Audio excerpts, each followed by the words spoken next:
திராவிட முன்னேற்றக் கழக ஆட்சி என்பது தமிழ்நாட்டின் பெரும்பான்மை மக்களால் தேர்ந்தெடுக்கப்பட்ட ஒரு ஆட்சி. ஒரு அமைச்சரவை இருக்கிறது. அவர்களை எதை வேண்டுமானாலும் முடிவு செய்யலாம். ஏன் துணை முதல்வராக உதயநிதி அவர்கள் வரக்கூடாது? அவருக்கு எல்லா தகுதியும் இருக்கிறது. பயிற்சி பெற்றிருக்கிறார்.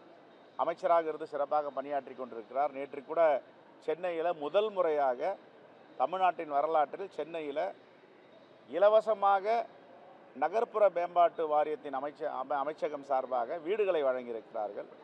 அவர் வருவதை காங்கிரஸ் பேரியக்கம் வரவேற்கிறது. துணை முதல்வராக வெகு விரைவில் அறிவித்தாலும் மகிழ்ச்சி தான். இந்த ஃபேசிஸ்டுகள் தலைவர் ராகுல் காந்தி அமெரிக்காவில் என்ன பேசினாரோ அதை சொல்லாமல் திரித்து பேசி தவறான முறையில் வழிநடத்துகிறார்கள்.